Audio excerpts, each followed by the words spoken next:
आबे म्हारा सावरिया संभाळ बुढापो दोरो हे. अर्थात स्वर्गामधनं असा आवाज येतोय. काय येतोय आवाज? की म्हातारपण थोडंसं वाईट आहे. आता हे काळजीपूर्वक आहे का, की पुढे पुढे काय काय म्हणतात ते. रिम झिम चालती ओ रामा, रिम झिम चालती ओ रामा. अबे आई लाठी मारे हात बुढापो दोरो हे. अबे म्हारा सावरिया संभाळ बुढापो दोरो हे. आपण जेव्हा यंग राहतो, एकदम तरुण राहतो, आपलं चालणं कसं राहते, एकदम काटक, पाय दुखत नाहीत, काही नाही. पण हळूहळू आपलं वय ओसरत जातं. मग आपल्या हातामध्ये काय येतं? काठी. आणि कुणा कुणाला काय भेटतात? नातवंडाचा पण सहारा भेटतो काठीच्या स्वरूपामध्ये. स्वर्गासू आयो रे आवाज बुढापो दोरो हे. नित उठ नोटा मोजती ओ रामा, नित उठ नोटा मोजती ओ रामा. आबे आई चिल्लर मारे हात बुढापो दोरो हे. आपल्या हातात कारभार असतो, पैसे असतात आणि आपल्या लेकरांवर आपण भरपूर पैसा खर्च करतो. परंतु जेव्हा म्हातारपणामध्ये आपल्याला आवश्यकता असते तेव्हा त्यांच्याकडे पैशाची भरपूर टंचाई असते. स्वतःचं करण्यासाठी भरपूर पैसे आहेत, पण आई वडिलांचं म्हणजे खूप घरांची परिस्थिती आहे बरं का. श्रीमंत, गरीब, शिकलेले, अनपढ. आधी म्हणायचे की शेतकऱ्यांचे आई वडील वृद्धाश्रमात जात नाही, पण आता ती अवस्था आणि व्यवस्था नाही आहे.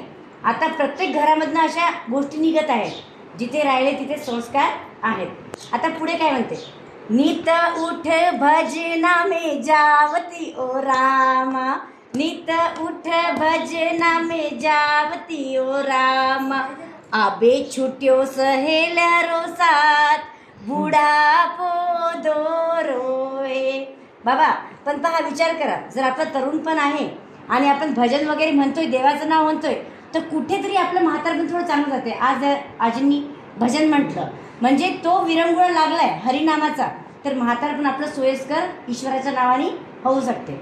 आता पुढे काय म्हणते? नित उठ गेना पेनती ओ रामा, नित उठ गेना पेनती ओ रामा.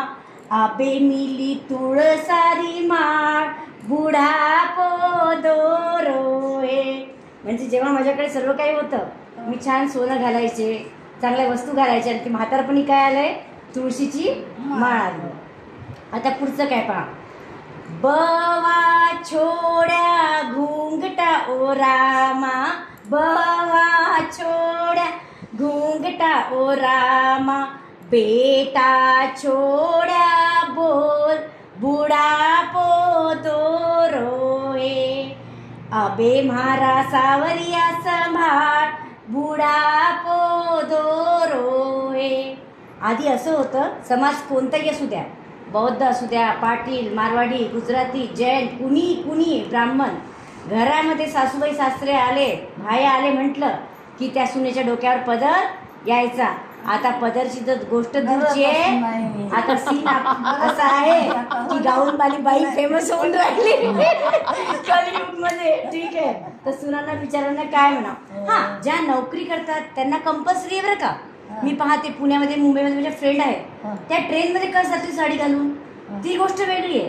पण ते पण खूपदा सांभाळतात बरं आपल्या घरातल्या लोकांना. असं नाही आहे की बाबा साडीवाली सांभाळेल आणि ड्रेसवाली सांभाळणार नाही. ते तुमच्या विचारावर आणि संस्कारावर डिपेंड आहे. याच्यामध्ये ड्रेसचं काहीच नाही आहे. आता अजून काय म्हणते? बेट्या चाली सासरे ओ रामा, बेट्या चाली सासरे ओ रामा. कुन सुने म्हणणारी बात बुढापो दोरो हे. आम्हाला सर्वांनाच माहिती आहे, मला तर मुलगीच नाही आहे, पण मुलगी असली तर किती माया लावते. बाबा माझी मुलगी आता सासरी गेली आहे, आता माझ्या हृदयातलं दुःख, वेदना किंवा प्रेम जे काही आहे मी कुणाला सांगू.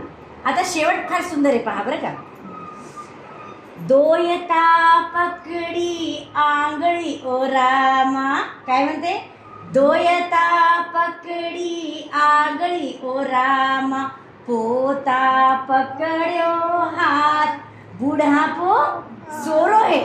म्हणजे जेव्हा आपल्या घरातले नातवंड जेव्हा पाहतात त्यांना फार प्रेम राहते बरं का आजी आजोबांचं, पण त्या लहान लहान लेकरांचं काहीही चालत नाही. पण मग ते तसंच शिकतात. जसं की एकदा असं झालं होतं की एक पती पत्नी निघाले पार्टीमध्ये. आता आई म्हणते बाळा मला तर भूक लागली काय करू, तर म्हणते आई बाजूला भंडारा आहे ना मंदिरात, तू जाऊन तिथे खाय.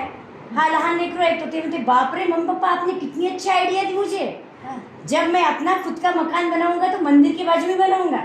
म्हणजे जेव्हा भंडारा राहील आणि मला लग्नात जायचं राहील तर आई तुला भंडाऱ्यात पाठवीन म्हणे. लेकरं जे पाहतात तेच शिकतात. हे तुमच्या पिढीचं नव्हतं, तुम्ही करून निघालेले आहे.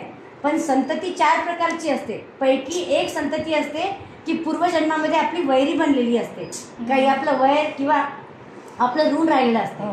तर कदाचित आपल्या भाग्या